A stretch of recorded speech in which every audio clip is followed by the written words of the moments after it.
नमस्कार मेरे प्यारे विद्यार्थियों, मैं हूं Rakesh Kumar Sharma, university gold medalist, और आप देख रहे हैं मेडल स्कॉलर, यानी आपका अपना फैमिली चैनल जिस पर हम बात करते हैं पढ़ाई के साथ साथ उन सभी मुद्दों की जो आपके परिवार को रखता है 2 कदम आगे। आज हम पढ़ने वाले हैं विद्यार्थियों राज्यपाल, और ऐसा विषय है जो हर एग्जाम में पूछा जाता है। ऐसा कोई एग्जाम नहीं है जहां पर राज्यपाल से संबंधित प्रश्न नहीं आते हैं। आज यकीन मानिए राज्यपाल को इस तरह हम पढ़ेंगे कि आज तक आपने इस लेवल पर नहीं पढ़ा होगा। बहुत सारे कोचिंग संस्थानों में आप गए होंगे, लेकिन इस तरह के की नोट्स आपको देखने को नहीं मिलेंगे। एक बार जो विद्यार्थी मेडल स्कॉलर पर आ जाता है, यकीन मानिए वो अपने मन से हमें दुआ देता है और कहता है काश ये चैनल हमें पहले मिला होता। आज राज्यपाल को हम इस तरह से पढ़ेंगे कि सारे अनुच्छेद आपको याद होंगे। ट्रिक के माध्यम से पढ़ेंगे कि कहां पर कौन सा अनुच्छेद आता है। एक बार आपने ट्रिक याद कर ली तो उसके बाद राज्यपाल के अनुच्छेदों को आप भूल नहीं पाएंगे। तो चलिए देर किस बात की, शुरू करते हैं आज के इस इंटरेस्टिंग टॉपिक को। राज्यपाल जो कि राज्य सरकार से रिलेटेड रहेगा, कार्यपालिका, व्यवस्थापिका और न्यायपालिका से संबंधित हम देखेंगे, जिसमें राज्यपाल आता है कार्यपालिका में भी और आता है व्यवस्थापिका में भी। कार्यपालिका में राज्यपाल संवैधानिक प्रमुख होता है और व्यवस्थापिका में राज्यपाल अभिन्न घटक के रूप में काम करता है। तो चलिए विद्यार्थियों इस सफर को शुरू करते हैं, और बहुत ही इंटरेस्टिंग रहने वाला है। वीडियो थोड़ा लंबा जरूर होगा मेरे प्यारे विद्यार्थियों, लेकिन मैंने एक ही वीडियो में इस पूरे टॉपिक को खत्म करने का निर्णय लिया था, क्योंकि मेरे प्यारे विद्यार्थियों का लिंक टूटता है छोटे छोटे पार्ट में। जब वो पढ़ते हैं तो उनका अटेंशन खत्म होता है और सब्जेक्ट से थोड़ा जुड़ाव भी कम होता है। आइए शुरू करते हैं। प्यारे विद्यार्थियों, राज्यपाल के अंदर हम देखते हैं, सबसे पहले समझेंगे राज्य सरकार को, यानी किसी भी राज्य का जो स्ट्रक्चर होता है उसमें सबसे प्रमुख होती है राज्य सरकार। और राज्य की सरकार को, राज्य की परिभाषा संविधान के भाग 6 अनुच्छेद 152 से 237 के अंदर दी हुई है। और आर्टिकल की बात करें विद्यार्थियों तो 12, 36 और 152, यानी सबसे पहले हमें समझना होगा राज्य की सरकार को। राज्य की सरकार के 3 पार्ट होते हैं। पहला है कार्यपालिका, दूसरा है व्यवस्थापिका और तीसरे अंग को बोलते हैं न्यायपालिका। यानी आपने ये अच्छे से आज तक पढ़ा होगा कि कार्यपालिका, व्यवस्थापिका और न्यायपालिका ये होते हैं किसी भी सरकार के अंग। यहाँ बात राज्यपाल की हो रही है, इसीलिए राज्य की परिभाषा से प्रश्न बनता है, और राज्य की परिभाषा से प्रश्न पूछा जाता है कि ये कौन से आर्टिकल में दी हुई है, कि राज्य क्या होगा, कैसा स्वरूप होगा, किसे हम राज्य कहेंगे। इसकी परिभाषा संविधान के आर्टिकल 12, 36 और 152 में दी हुई है। तो आपको अगर पूछा जाए कि राज्य की परिभाषा कहाँ दी हुई है, किस आर्टिकल में दी हुई है, तो मेरे प्यारे विद्यार्थियों आपका जवाब होना चाहिए 12, 36, 152। और संविधान के भाग 6 में अनुच्छेद 152 से 237 के बीच राज्य सरकार का वर्णन किया है। तो अगर पूछा जाए राज्य सरकार के वर्णन के बारे में तो आप देंगे संविधान के भाग 6 अनुच्छेद 152 से 237, और राज्य की परिभाषा के बारे में पूछा जाए तो अनुच्छेद 12, 36 और 152। अब बात करते हैं विद्यार्थियों, जो संविधान के भाग 6 के अनुच्छेद 152 से 237 के बीच में राज्य सरकार का वर्णन है, तो कौन से अनुच्छेद में कार्यपालिका का वर्णन है, किस अनुच्छेद में व्यवस्थापिका का वर्णन है और किस अनुच्छेद में न्यायपालिका का वर्णन है। हम बात करेंगे सबसे पहले कार्यपालिका की। विद्यार्थियों, कार्यपालिका जो अनुच्छेद है वह है 153 से लेकर के 167 तक, और व्यवस्थापिका के जो अनुच्छेद हैं वो हैं 168 से लेके 213 तक, और न्यायपालिका के अनुच्छेद हैं 214 से लेके 237 तक। यानी हमने पढ़ा था कि राज्य सरकार 152 से 237 है। अब हमने बाइफरकेट कर दिया, इसे अलग अलग पार्ट में तोड़ दिया। तो पहला पार्ट जो बना है 153 से 167, दूसरा 167 के बाद 168 आता है, इसीलिए व्यवस्थापिका शुरू हो जाएगी 168 से 213 तक। 213 के बाद 214 आता है। यही कारण है कि न्यायपालिका को हमने आर्टिकल दिए हैं 214 से 237 तक, और 152 के अंदर राज्य सरकार का वर्णन है। इस प्रकार से 152 से लेके 237 तक हमने देख लिया पूरी राज्य सरकार को और उसके पार्ट्स को। अब बात आती है कार्यपालिका में कौन कौन आते हैं, व्यवस्थापिका में कौन कौन आते हैं और न्यायपालिका में कौन कौन आते हैं। सबसे पहले कार्यपालिका। कार्यपालिका में आता है राज्यपाल, जिसको संवैधानिक प्रमुख होता है राज्य का। उसके बाद मुख्यमंत्री, राज्य मंत्रिपरिषद और महाधिवक्ता शामिल होते हैं। इसी प्रकार मेरे प्यारे विद्यार्थियों, व्यवस्थापिका में विधानमंडल आता है, विधानसभा आती है, विधान परिषद आता है और राज्यपाल आते हैं। राज्यपाल अभिन्न घटक है व्यवस्थापिका का। इसी तरह न्यायपालिका की बात करें तो उच्च न्यायालय और जिला न्यायालय आता है। यहाँ पर क्योंकि हम राज्य की बात कर रहे हैं, यही कारण है कि यहाँ पर सर्वोच्च न्यायालय को शामिल नहीं किया है, क्योंकि राज्य में केवल जिला न्यायालय और उच्च न्यायालय ही होता है। यही कारण है कि न्यायपालिका में इन दोनों को ही शामिल किया है। अब जल्दी से इसको मैं रिकैप कर देता हूं। मैंने आपको बताया कि राज्य सरकार है। राज्य की परिभाषा आर्टिकल 12, 36, 152 में दी हुई है। राज्य सरकार का वर्णन संविधान के भाग 6 में अनुच्छेद 152 से 237 में दिया हुआ है। राज्य सरकार को 3 पार्ट में बांटा गया है, कार्यपालिका, व्यवस्थापिका, न्यायपालिका। कार्यपालिका को 153 से 167 तक और व्यवस्थापिका के अनुच्छेद दिए हैं 168 से 213 तक और न्यायपालिका के आर्टिकल हैं 214 से 237 तक। कार्यपालिका में आते हैं राज्यपाल, मुख्यमंत्री, राज्य मंत्री परिषद और महाधिवक्ता। इसी तरह व्यवस्थापिका में विधानमंडल आता है, जिसे विधानसभा, विधान परिषद और राज्यपाल उनका अभिन्न घटक है। इसी तरह न्यायपालिका है तो यहाँ पर उच्च न्यायालय और जिला न्यायालय आते हैं। यहाँ जो कार्यपालिका में राज्यपाल आता है विद्यार्थियों, वो संवैधानिक प्रमुख होने के नाते आता है और व्यवस्थापिका में जो राज्यपाल आता है वो सरकार के अभिन्न घटक के रूप में आता है। आशा है आपको यहाँ तक क्लियर हो गया होगा। अब बात करते हैं राज्यपाल की।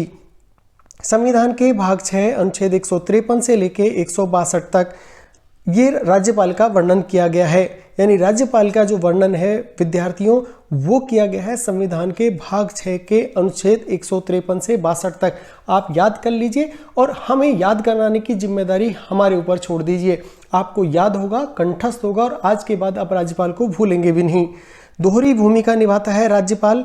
राज्य की कार्यपालिका का संवैधानिक प्रमुख भी होता है और केंद्र सरकार का प्रतिनिधि, एजेंट या अभिकर्ता भी होता है। यानी राज्यपाल की राज्य में दोहरी भूमिका होती है। राज्य की कार्यपालिका जो होती है, राज्यपाल, मुख्यमंत्री, राज्य मंत्री परिषद और महाधिवक्ता, इनका संवैधानिक प्रमुख होता है। साथ ही केंद्र सरकार का एक प्रतिनिधि के तौर पर भी वो राज्य में काम करता है। तो हमने राज्यपाल के बारे में अब तक आपको केवल 2 चीज़ें बताई हैं कि संविधान के भाग 6 में अनुच्छेद 153 से लेके 162 यानी 153 और 162 के बीच के जितने अनुच्छेद हैं वो राज्यपाल को डिनोमिनेट करते हैं और राज्यपाल दोहरी भूमिका निभाता है। राज्य की कार्यपालिका का संवैधानिक प्रमुख भी होता है, साथ ही केंद्र का प्रतिनिधि भी होता है। अब बात करते हैं, राज्यपाल नाम मात्र का औपचारिक प्रमुख होता है, जबकि वास्तविक शक्तियां राज्य मंत्री परिषद के हाथों में होती है और जिनका प्रमुख होता है मुख्यमंत्री। यहाँ पर विद्यार्थियों, क्योंकि संवैधानिक प्रमुख के नाते राज्यपाल काम करता है, लेकिन वो नाम मात्र या औपचारिक होता है। वास्तविक शक्तियां जो होती हैं वो राज्य मंत्री परिषद के प्रमुख के पास होती हैं और राज्य मंत्री परिषद का प्रमुख होता है मुख्यमंत्री। तो इस तरह से हम राज्यपाल को केवल संवैधानिक प्रमुख के रूप में ही देखते हैं। राज्यपाल विधानमंडल का अभिन्न अंग या घटक होता है। यहाँ पर समझने की जरूरत है कि औपचारिक होता है, लेकिन उसके बिना भी सरकार नहीं चल सकती। वो भी एक अभिन्न घटक है, अभिन्न अंग है विधानमंडल का। विधानमंडल विधानसभा, विधान परिषद और राज्यपाल तीनों से मिलकर बना होता है। बहुत सी बार यूपीएससी में या आप हायर लेवल के एग्जाम्स में आप देखते हैं वहाँ पर आता है विधानमंडल शब्द और हमारा विद्यार्थी हो जाता है कंफ्यूज कि विधानमंडल को विधानसभा समझ लेता है और प्रश्न को करके आता है गलत। लेकिन मिडिल स्कॉलर का विद्यार्थी आज के बाद विधानमंडल का जब भी चर्चा होगी, विधानमंडल का मतलब होता है विधानसभा, विधान परिषद और राज्यपाल। यानी जहां पर केवल एक सदन है वहां पर आएगा आपका विधानसभा और जहां पर द्विसदनात्मक व्यवस्था है वहां पर विधानसभा और विधान परिषद दोनों को शामिल करेंगे और साथ ही राज्यपाल को उनके साथ में लेंगे। तो विधानमंडल मतलब होता है विधानसभा, विधान परिषद और राज्यपाल। अब आज आपको ये क्लियर हो गया होगा। भारत में केवल 6 राज्य ऐसे हैं विद्यार्थियों जहां पर विधानसभा और विधान परिषद दोनों हैं, अर्थात ऐसे केवल 6 ही राज्य हैं भारत के अंदर जहां पर द्विसदनात्मक व्यवस्था है। यानी राज्य के अंदर विधानसभा तो है ही, विधान परिषद भी काम करती है। और ऐसे सदन, ऐसे जो स्टेट हैं वो हैं कर्नाटक, यूपी, महाराष्ट्र, बिहार, आंध्र प्रदेश और तेलंगाना। अब बात आती है कि विद्यार्थियों मिडिल स्कॉलर पर पढ़ रहे हैं, इसे याद कैसे करेंगे। तो इसके लिए हमारे पास रामबाण ट्रिक है और वो है कुंभा टी।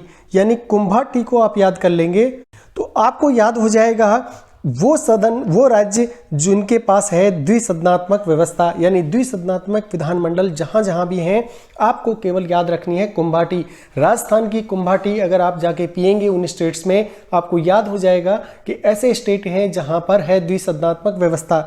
कोई के से बनता है विद्यार्थियों कर्नाटक, यू से बनता है यूपी, एम से बनता है एमएच यानी महाराष्ट्र, बी से बनता है बिहार, ए से बनता है एपी और टी फॉर तेलंगाना, टी मतलब तेलंगाना। इस तरह बन गया कुंभाटी। यानी जब भी अक्सर विद्यार्थी को एग्जाम में कंफ्यूजन हो जाता है कि कौन से ऐसे राज्य होंगे, वो रटने की कोशिश करता है। यहाँ पर रटने की जरूरत नहीं है विद्यार्थियों, केवल ट्रिक और शॉर्ट नोट्स के माध्यम से हम पढ़ेंगे। तो आज के बाद आपको याद रखना है तो केवल कुंभाटी। अगर आपने कुंभाटी याद किया तो ऐसे राज्य आपको अपना आप याद हो जाएंगे जिनमें द्विसदनात्मक व्यवस्था है, यानी विधानसभा के साथ साथ विधान परिषद भी है।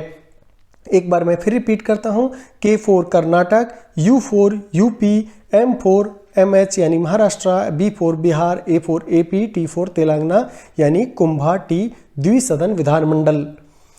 इस तरह से विद्यार्थियों हम अध्ययन को इतना सुरुचिपूर्ण और इतना अच्छा बना देंगे कि आज के बाद पॉलिटी आपको बहुत आसान लगने लगेगी और एग्जाम के अंदर मेडल स्कॉलर का डंका बजने से अब कोई नहीं रोक सकता।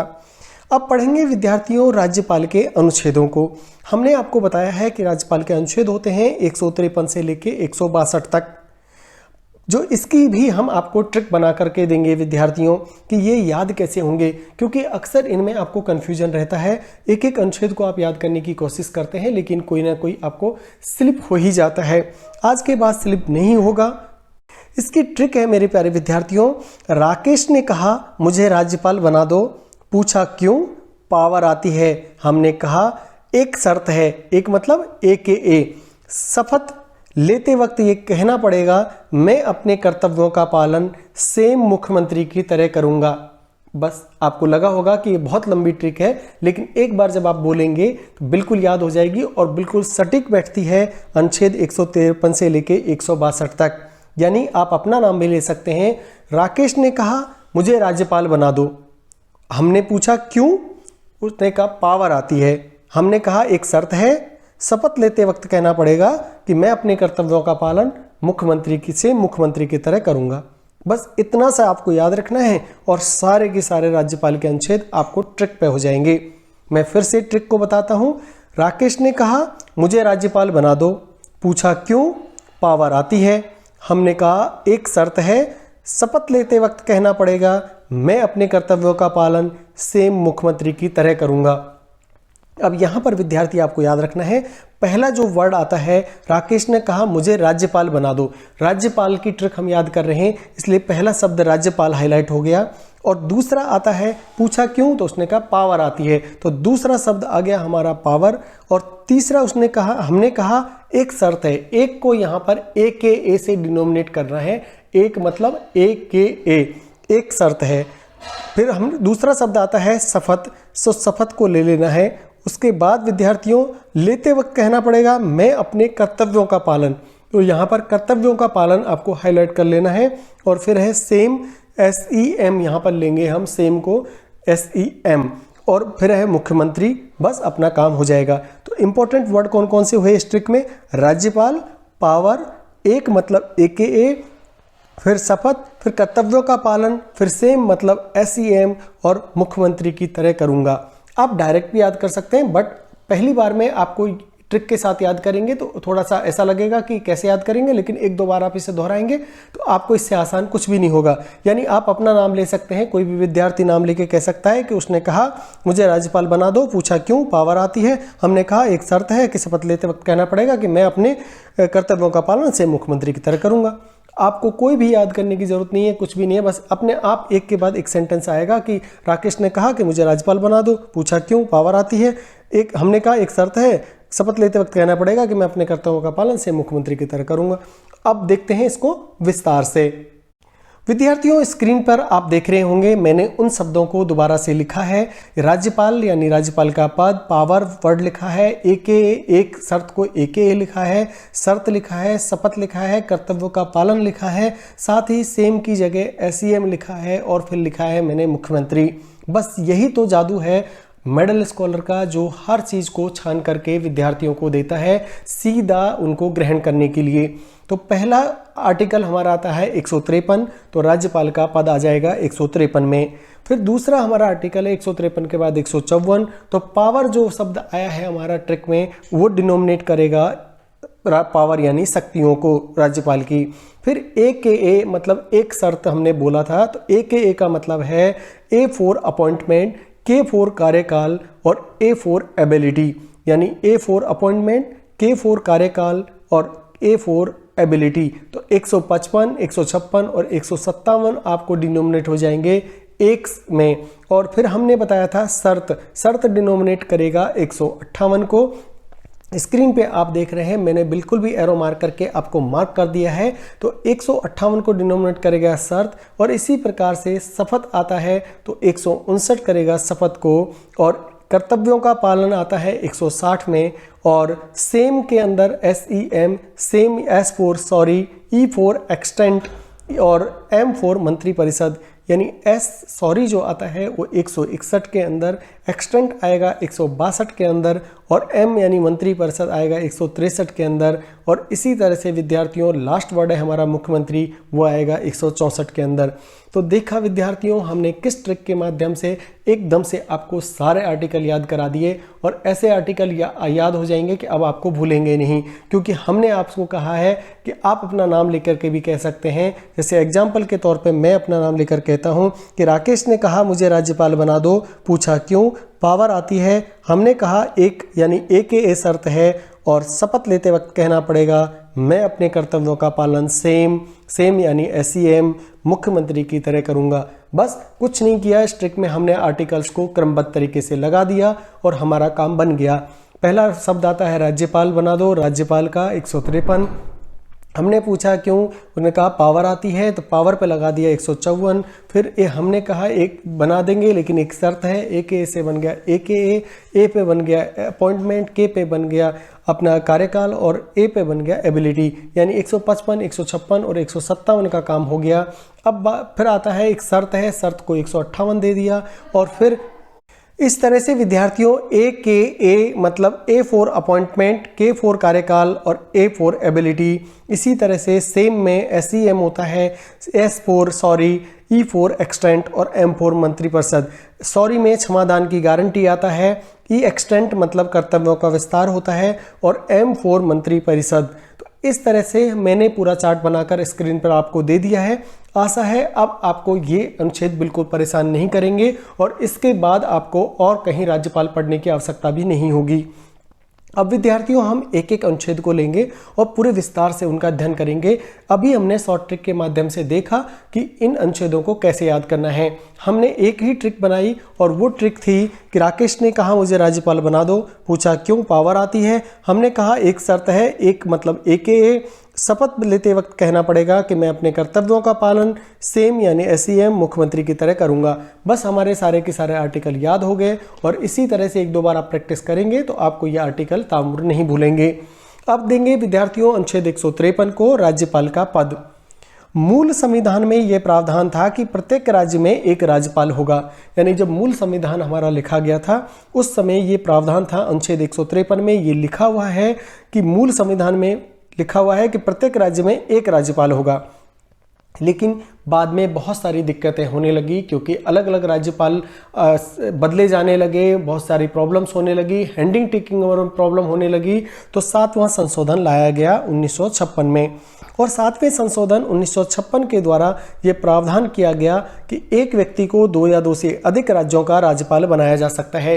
यानी प्रैक्टिकली जब देखा गया कि एक राज्य का एक राज्यपाल तो होगा, उसके अलावा उसे और किसी का चार्ज नहीं दिया जा सकता था।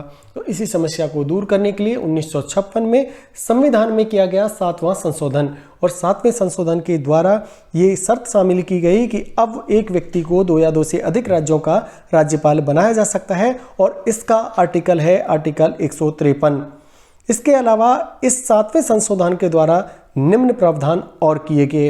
राज्यों की श्रेणियों को समाप्त कर दिया गया, यानी पहले राज्यों को ABCD श्रेणियों में बांटा गया था, अब 7वें संशोधन के द्वारा राज्यों की श्रेणियां समाप्त कर दी गई। तो एग्जाम में प्रश्न बनेगा विद्यार्थियों कि आपसे पूछा जाएगा कि 2 या 2 से अधिक राज्यों का राज्यपाल बनाया जा सकता है, ऐसा कौन से संशोधन में किया गया। तो आपको याद रखना है 7वें संविधान संशोधन 1956 के द्वारा ये प्रावधान किया गया।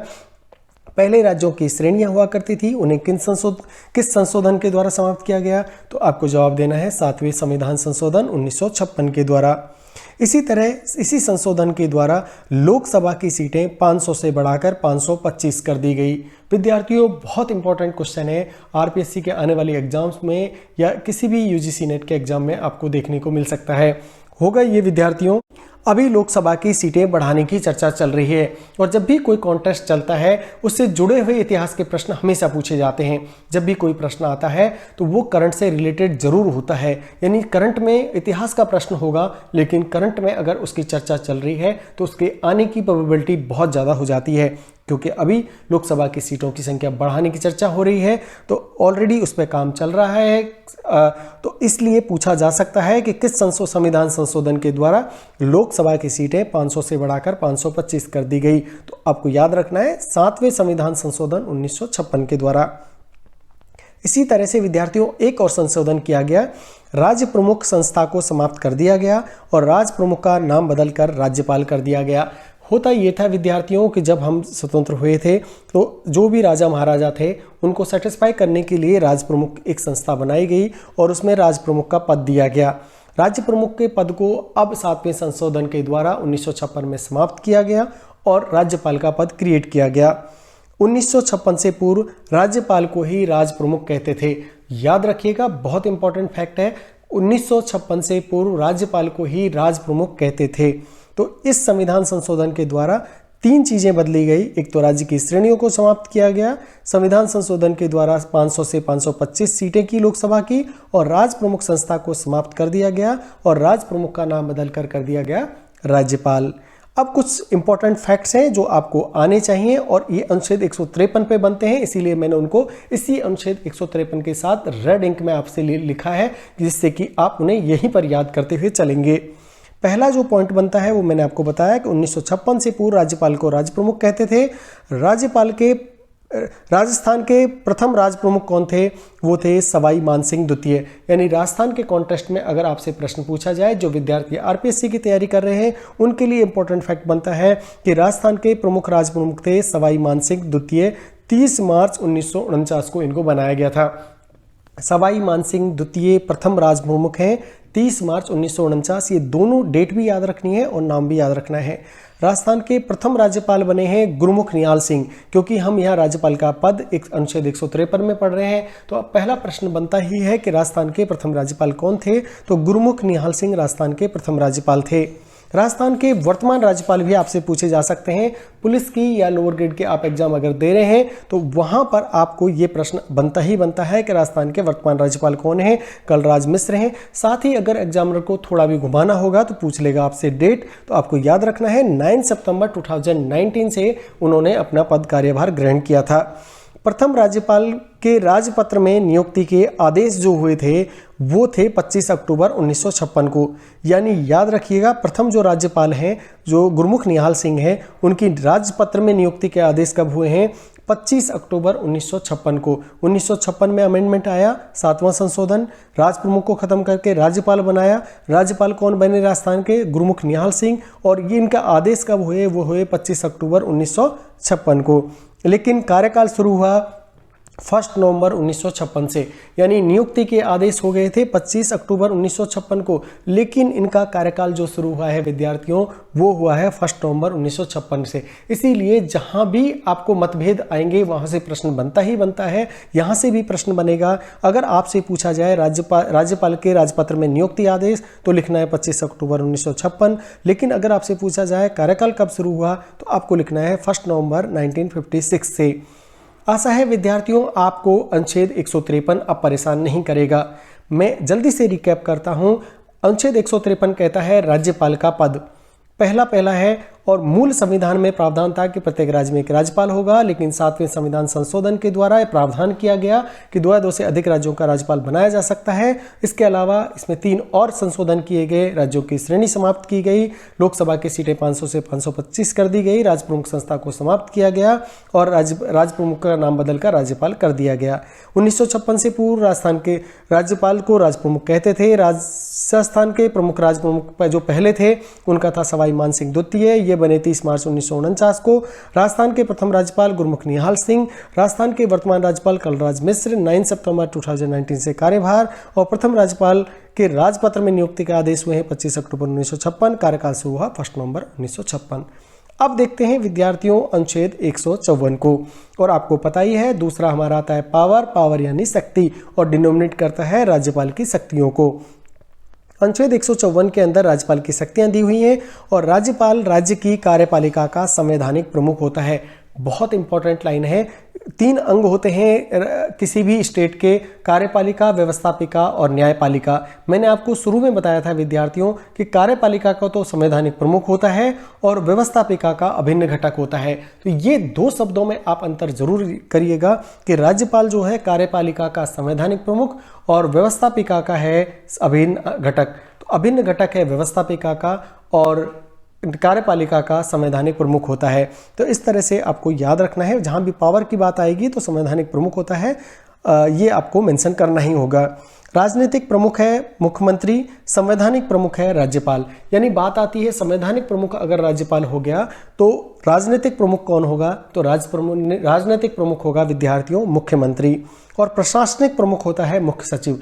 यानी किसी भी राज्य में 3 प्रमुख होते हैं, उनमें से पहला प्रमुख आता है राजनीतिक प्रमुख जो कि मुख्यमंत्री होता है, संवैधानिक प्रमुख राज्यपाल होता है और प्रशासनिक प्रमुख होता है मुख्य सचिव। यानी प्रशासन की दृष्टि से सबसे ऊंचा पद प्रशासनिक सचिव मुख्य सचिव का होता है और राजनीतिक प्रमुख मुख्यमंत्री और संवैधानिक प्रमुख राज्यपाल।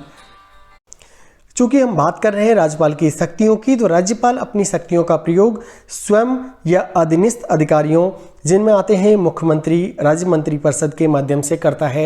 यानी राज्यपाल अपनी शक्तियों का प्रयोग स्वयं कर सकता है या अपने अधीनस्थ अधिकारी जिसमें कि मुख्यमंत्री और राज्य मंत्रिपरिषद शामिल होते हैं के माध्यम से कर सकता है।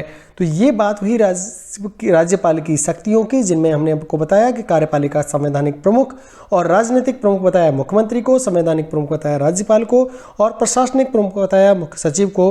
और शक्तियों का प्रयोग कैसे करेगा राज्यपाल, वो करेगा स्वयं कर सकते हैं या अधीनस्थ अधिकारी जिनमें मुख्यमंत्री और राज्य मंत्रिपरिषद के माध्यम से कर सकते हैं।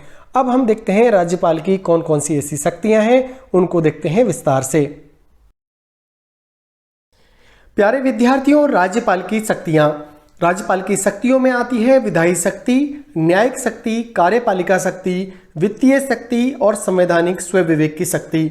यानी शक्तियों के प्रकार को हम देख चुके हैं। अब जानते हैं विधायी शक्ति के अंदर क्या आता है। विधायी जो शक्ति होती है राज्यपाल की, उसके अंदर आता है अध्यादेश जारी करने की शक्ति जो अनुच्छेद 213 में आती है। विधि और कानून बनाने की शक्ति अनुच्छेद 200 में आती है और वीटो पावर की शक्ति अनुच्छेद 200 के अंदर ही आती है। न्यायिक शक्ति की बात करें तो क्षमादान की शक्ति है राज्यपाल के पास, वो अनुच्छेद 161 के अंदर आती है। और कार्यपालिका शक्ति है यानी नियुक्ति करना, और वित्तीय शक्ति है राज्य वित्त आयोग का गठन करना अनुच्छेद 243I और अनुच्छेद 243Y के अंतर्गत। संवैधानिक स्वविवेक की शक्ति अनुच्छेद 163(2) के अंतर्गत आती है। अब जल्दी से इसको रिकैप करते हैं। राज्यपाल की जब भी शक्तियों की बात होगी विद्यार्थियों, तो आपको अनुच्छेद 200 से शुरू करना है जिसमें विधि और कानून बनाने की शक्ति आती है, वीटो पावर की शक्ति आती है, और 213 में आता है अध्यादेश जारी करने की शक्ति। न्यायिक शक्ति की बात करें तो क्षमादान की शक्ति अनुच्छेद 161, कार्यपालिका शक्ति नियुक्ति करना, वित्तीय शक्ति राज्य वित्त आयोग का गठन करना अनुच्छेद 243I और 243Y, और संवैधानिक स्वविवेक की शक्ति जिसे अनुच्छेद 163(2) के अंतर्गत है। बात आती है स्व विवेक की शक्ति का प्रकाश कहाँ तक गया है, यानी इसे कैसे परिभाषित करेंगे। तो स्व विवेक की शक्ति को संवैधानिक भी मान सकते हैं और परिस्थिति जन्य भी मान सकते हैं। अक्सर एग्जाम में प्रश्न आता है और विद्यार्थी गलत करके आते हैं, लेकिन मिडिल स्कॉलर का विद्यार्थी इसे गलत नहीं करेगा। संवैधानिक की जब बात आती है मेरे प्यारे विद्यार्थियों, तो केवल राज्यपाल के पास है अनुच्छेद 163(2) के अंतर, और परिस्थिति जन्य जो शक्ति है स्वयं विवेक की, वो राष्ट्रपति और राज्यपाल दोनों के पास है। पॉलिटी के जो विद्यार्थी होते हैं इसमें कंफ्यूजन रहता है, यही कारण है कि आज हम इसे क्लियर करके रहेंगे। स्वयं विवेक की शक्ति दोनों के पास होती है, राष्ट्रपति और राज्यपाल के पास, लेकिन राज्यपाल के पास संवैधानिक स्वयं विवेक की शक्ति भी होती है, लेकिन राष्ट्रपति के पास संवैधानिक स्वयं विवेक की शक्ति नहीं होती है, केवल परिस्थिति जन्य होती है। और यही कारण है कि स्पेशल ये प्रोविजन है अनुच्छेद 163(2) को आप याद रखिएगा। जहां भी स्पेशल कोई चीज बनती है तो प्रश्न वहीं से निकल करके भी आता है।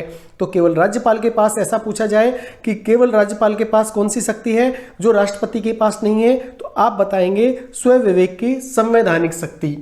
तो इसे याद रखिएगा, भूलना नहीं है। स्वयं विवेक की संवैधानिक शक्ति केवल राज्यपाल के पास होती है, इसे आप नोट कर लें। राष्ट्रपति और राज्यपाल की शक्तियों को आइए हम एक नज़र डालते हैं कि कौन सी शक्ति किसके पास है। मैंने चार्ट के रूप में आपके स्क्रीन पे इसको बना दिया है, आपको ये मेमोराइज करने में आसानी होगी कि कौन सी शक्ति किसके पास है, और इसको मैंने अच्छे से लिख भी दिया है। अब आप इसको देखिए, विधायी शक्ति सबसे पहले आती है जो दोनों के पास होती है, कार्यपालिका भी दोनों के पास, वित्तीय भी दोनों के पास, न्यायिक शक्ति भी दोनों के पास होती है, अध्यादेश जारी करने की शक्ति भी दोनों के पास होती है, लेकिन अनुच्छेद अलग अलग होते हैं। अध्यादेश जारी करने की शक्ति 123 है जो राष्ट्रपति के पास है, और 213 है राज्यपाल के पास। विद्यार्थियों इसे याद करने के लिए आप याद रखना है दोनों के पास 123, लेकिन उसमें 2 पहले आ जाता है, इसमें 1 पहले आ जाता है। अध्यादेश की शक्ति 123 राष्ट्रपति और 213 राज्यपाल के पास। ऐसे ही वीटो पावर की जो शक्ति है विद्यार्थियों, वो राष्ट्रपति के पास होती है अनुच्छेद 111 के अंदर, और राज्यपाल की जो वीटो पावर की शक्ति है वो हमने आपको बता ही दिया है अनुच्छेद 200 के अंदर। इसी तरह संयुक्त अधिवेशन की जो शक्ति है वो राष्ट्रपति के पास होती है। परामर्श शक्ति भी राष्ट्रपति के पास है, लेकिन राज्यपाल के पास नहीं है। आपातकालीन शक्ति राष्ट्रपति के पास है, राज्यपाल के पास नहीं है। सैन्य शक्ति राष्ट्रपति के पास है, राज्यपाल के पास नहीं है। इसी तरह कूटनीतिक शक्ति राष्ट्रपति के पास है, राज्यपाल के पास नहीं है। याद कैसे करेंगे? देखिए, संयुक्त अधिवेशन आपको लोकसभा और राज्यसभा का ही होता है। संयुक्त अधिवेशन की जब बात आती है तो ऐसी शक्ति राज्यपाल के पास नहीं है, क्योंकि ये केंद्र में होता है, यही कारण है कि ये राष्ट्रपति के पास हो जाएगा। ऐसे ही परामर्शकारी शक्ति होती है, तो वो राष्ट्रपति ही परामर्श के लिए बुला सकता है किसी को भी, तो उसमें वो शक्ति उसको दी हुई है। आपातकाल क्योंकि देश पे ही लग सकता है, सेंट्रल लेवल पे लग सकता है, इसलिए राज्य में इसका कोई औचित्य नहीं था, यही कारण है कि राष्ट्रपति के पास है। सैन्य शक्ति भी क्योंकि राष्ट्रपति के दिशा निर्देश में चलता है, वही सुप्रीम कमांडर होता है, यही कारण है कि राष्ट्रपति के पास है। कूटनीतिक शक्ति क्योंकि देशों से संबंध बनाने होते हैं, वो भी शक्ति राष्ट्रपति के पास है। ये तो हो गई है हमारी राज्यपाल की शक्तियां। अब विद्यार्थियों हमने अनुच्छेद 153 को देख चुके, राज्यपाल का पद, 154 को देख चुके, राज्यपाल की शक्तियां। अब हम बात करते हैं अनुच्छेद 155 की, जिसमें राज्यपाल की नियुक्ति आती है। हमने आपको ट्रिक बताई थी, अच्छी तरह से आपको याद होगी, एक बार हम उससे रिपीट कर लेते हैं कि जब भी राज्यपाल के अनुच्छेद आते हैं तो राकेश ने कहा मुझे राज्यपाल बना दो, पूछा क्यों, पावर आती है। हमने कहा एक शर्त है, शपथ लेते वक्त ये कहना पड़ेगा कि मैं अपने कर्तव्यों का पालन सेम यानी SCM मुख्यमंत्री की तरह करूंगा। तो इसी को हम ट्रिक में बना करके हमने देखा था कि राज्यपाल का पद 153, पावर यानी शक्तियाँ 154, एक को हमने डिनोमिनेट किया था AKA से, तो A से बना था अपॉइंटमेंट, K से बना था अपनी कार्यकाल, और A से बना था एबिलिटी। तो 155, 156 और 157, और यही कारण है कि हम 155 को अब पढ़ेंगे A4 अपॉइंटमेंट यानी राज्यपाल की नियुक्ति के बारे में। राज्यपाल की नियुक्ति का प्रावधान कनाडा से लिया गया है। अक्सर एग्जाम में ये प्रश्न देखने को मिलता है विद्यार्थियों, तो आप इसे गलत नहीं करिएगा, नोट कर लीजिए। इंपॉर्टेंट फैक्ट है कि राज्यपाल की नियुक्ति का प्रावधान कहाँ से लिया गया है? कनाडा से। राज्यपाल की नियुक्ति केंद्रीय मंत्रिपरिषद की सलाह पर राष्ट्रपति करता है, यानी राज्य मंत्रिपरिषद की सलाह इसमें नहीं ली जाती है। याद रखिएगा, जब भी राष्ट्रपति सलाह लेगा तो केंद्रीय मंत्रिपरिषद की सलाह से ही होता है और राष्ट्रपति इसकी नियुक्ति करता है।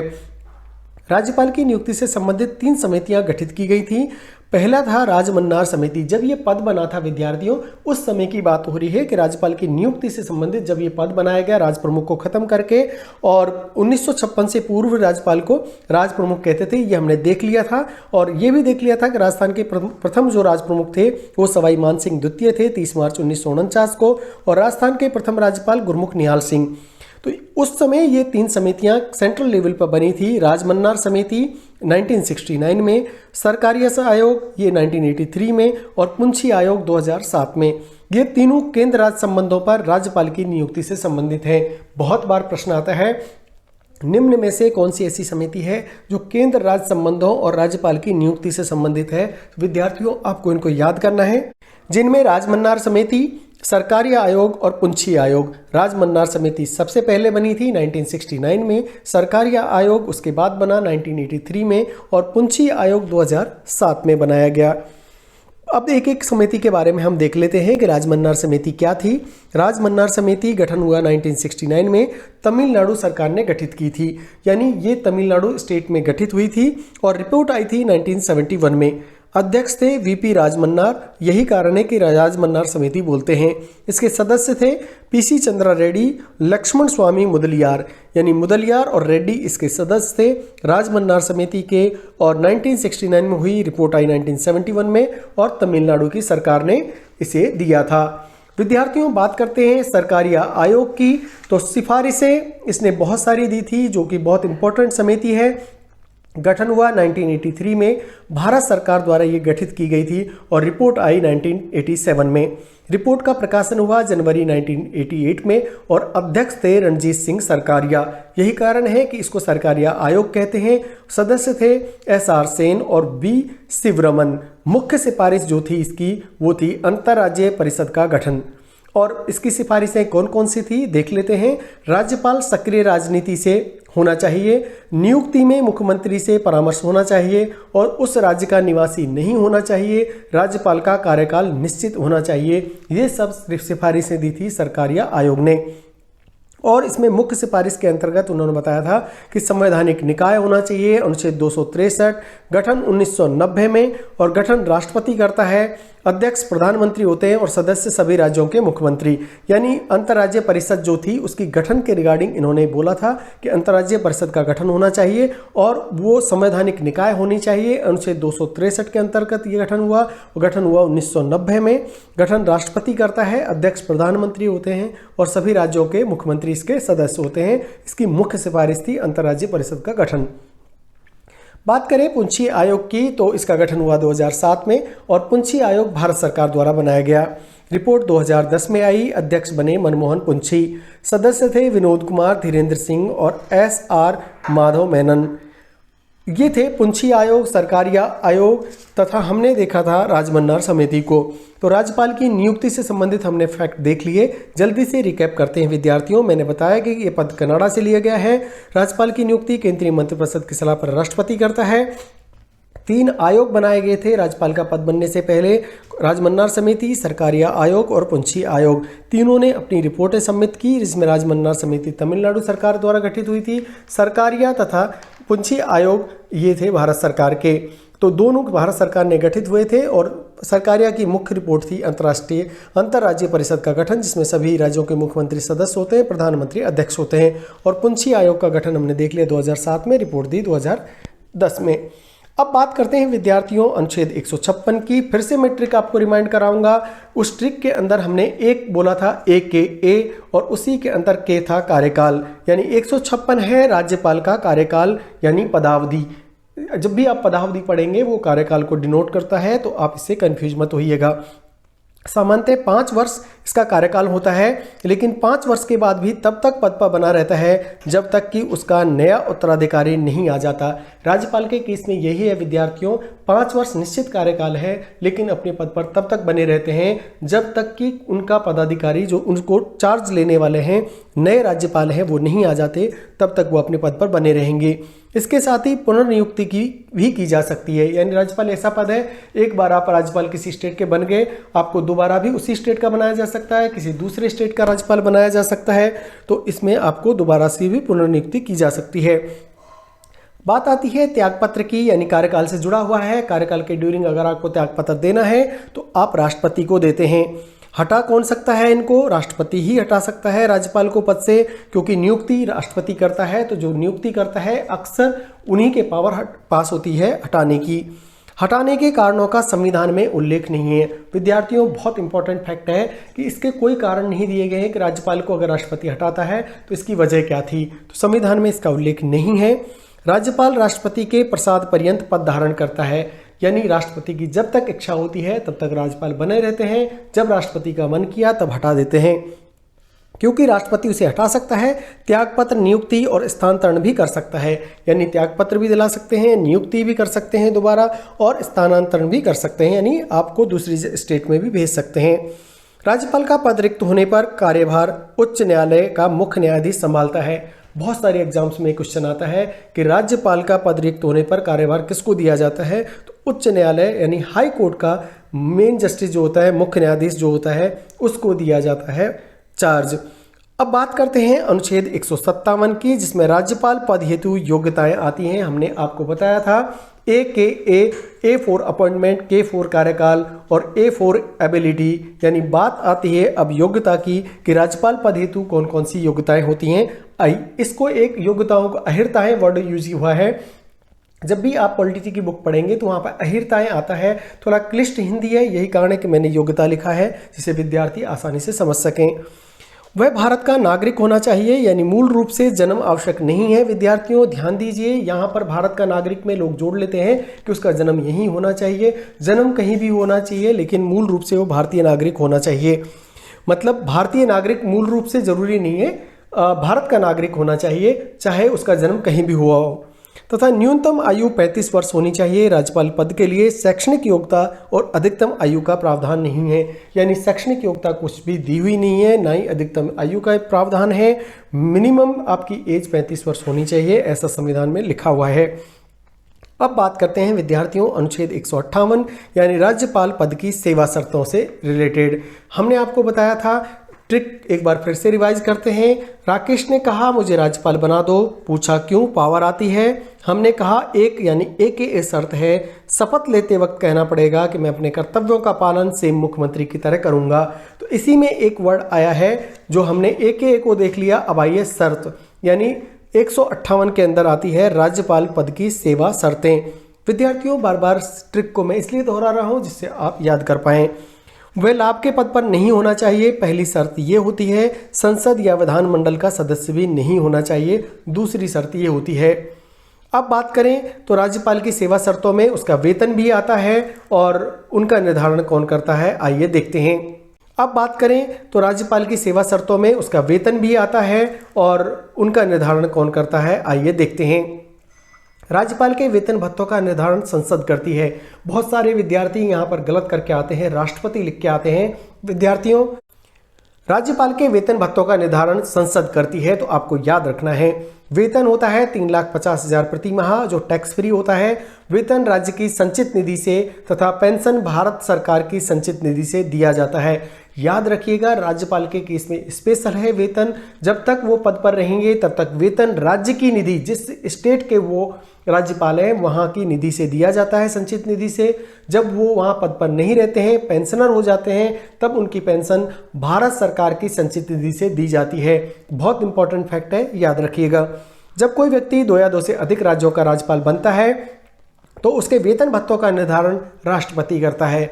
इंपॉर्टेंट है, काफ़ी बार एग्जाम में देखने को मिलता है और जो विद्यार्थी आरपीएससी की तैयारी कर रहे हैं वो स्पेशली ध्यान देंगे। राज्यपाल के वेतन भत्तों का उल्लेख अनुसूची 2 में है। इंपॉर्टेंट है ये भी, इसे भी याद रखिएगा। अनुसूची 2 में वेतन भत्तों का निर्धारण के बारे में कहा गया है और इनका निर्धारण करता है राष्ट्रपति।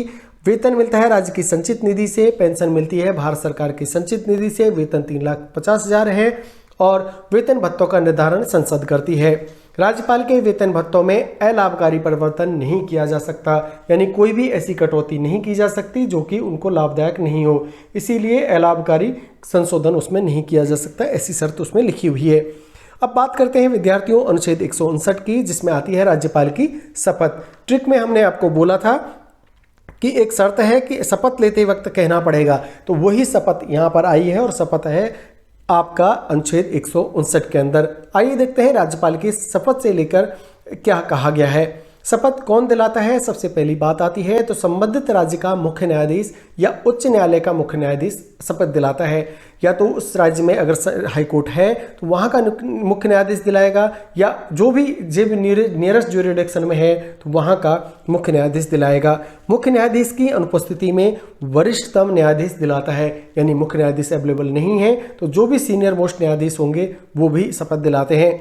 राज्यपाल संविधान की रक्षा और जनता के कल्याण की शपथ लेते हैं। बहुत बार प्रश्न आता है विद्यार्थियों, राज्यपाल किस चीज़ की शपथ लेते हैं? आपको याद रखना है संविधान की रक्षा और जनता के कल्याण की शपथ लेते हैं। परंतु राज्यपाल की शपथ का प्रारूप अनुसूची 3 में नहीं मिलता है, यानी कोई भी ऐसा ड्राफ्ट अनुसूची 3 में नहीं दिया गया है कि राज्यपाल का प्रारूप क्या होगा शपथ का, वो कहीं भी नहीं है। बस इतना लिखा हुआ है कि संविधान की रक्षा और जनता के कल्याण की शपथ लेते हैं।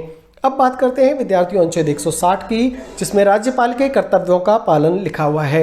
यानी हमने आपको ट्रिक में बताया था, कहा था कि शपथ लेते वक्त आपको कहना पड़ेगा कि मैं अपने कर्तव्यों का पालन, तो वही कर्तव्यों का पालन वाला जो ट्रिक में आया है वो अनुच्छेद 160 को डिनोट करता है। और आइए देखते हैं राज्यपाल के कर्तव्यों के पालन में क्या कहा गया है। राष्ट्रपति किसी भी आकस्मिक स्थिति में राज्य के राज्यपाल के कार्यों के निर्वहन के लिए ऐसा प्रावधान कर सकता है जैसा वह उचित समझता है। यानी राज्यपाल के कर्तव्यों के पालन के लिए राष्ट्रपति कोई भी प्रावधान कर सकते हैं आकस्मिक स्थिति में राज्य के राज्यपाल के कार्यों के निर्वहन के लिए। तो ये कहा गया है राज्यपाल के कर्तव्यों के पालन के रिगार्डिंग कि राष्ट्रपति को यह पावर है कि वो ऐसा प्रावधान कर सकते हैं। अब बात करते हैं विद्यार्थियों अनुच्छेद 161 की, जिसमें कहा गया है राज्यपाल की क्षमा करने की शक्ति के बारे में।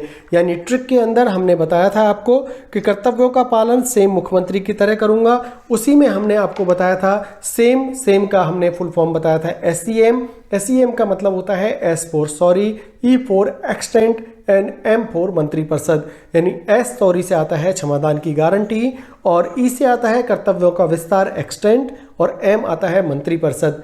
आइए विद्यार्थियों अब हम सेम पे पहुंच गए हैं। सेम आता है 161, 162 और 163 को डिनोट करता है। तो 61 को देख लेते हैं। 161 में क्या कहा है? राज्यपाल की क्षमा करने की शक्ति। राष्ट्रपति और राज्यपाल दोनों के पास क्षमा करने की शक्ति होती है, लेकिन राज्यपाल के मुकाबले राष्ट्रपति की क्षमादान की शक्ति विस्तृत और व्यापक होती है। यानी राष्ट्रपति और राज्यपाल दोनों के पास क्षमा करने की शक्ति है, लेकिन राष्ट्रपति को ज़्यादा व्यापक और विस्तृत शक्ति दी हुई है। क्षमा भी कर सकते हैं, परिहार कर सकते हैं, लघुकरण कर सकते हैं, निलंबन कर सकते हैं, विराम कर सकते हैं। यहाँ पर जो शब्द लिए हैं विद्यार्थियों वो मैंने जानबूझकर लिस्ट लिए हैं, क्योंकि एग्जाम में वही हुबहू शब्द आपको देखने को मिलेंगे, तो आप कंफ्यूज ना हो, इसीलिए वही शब्द लिए। क्षमा यानी पूर्णतः क्षमा कर सकते हैं, परिहार यानी उसको कम कर सकते हैं, लघुकरण यानी छोटा कर सकते हैं, निलंबन यानी खत्म कर सकते हैं, उस विराम यानी उसको रोक सकते हैं। तो राष्ट्रपति और राज्यपाल की क्षमा करने की शक्ति में क्या है अंतर? आइए विस्तार से देखते हैं। राष्ट्रपति मृत्युदंड या फांसी को क्षमा कर सकता है, जबकि राज्यपाल मृत्युदंड को माफ नहीं कर सकता। फर्क है क्षमा करने की शक्ति में कि राष्ट्रपति को मृत्युदंड या फांसी को भी क्षमा करने का अधिकार है, राज्यपाल के पास मृत्युदंड को क्षमा करने का अधिकार नहीं है। कोर्ट मार्शल द्वारा दिए गए निर्णयों को राष्ट्रपति क्षमा कर सकता है, राज्यपाल सैन्य न्यायालय द्वारा दिए गए दंड को माफ नहीं कर सकता। यानी सैन्य न्यायालय द्वारा दिए गए दंड को राष्ट्रपति तो माफ कर सकता है, लेकिन राज्यपाल के पास ऐसी कोई पावर नहीं है। संघ और समवर्ती सूची पर किए गए अपराध को माफ कर सकता है, राष्ट्रपति के पास पावर है संघ और समवर्ती सूची पर, लेकिन राज्यपाल को राज्य सूची और समवर्ती सूची पर किए गए अपराध को माफ कर सकता है। यानी राज्य सूची और समवर्ती सूची पर राज्यपाल माफ कर सकते हैं, संघ और समवर्ती सूची पर अपराध अगर किया है तो राष्ट्रपति माफ कर सकते हैं। विद्यार्थियों ये तो था दोनों की राज्यपाल को क्षमा करने की शक्ति में अंतर। आशा है आपको अच्छे से समझ आ गया होगा।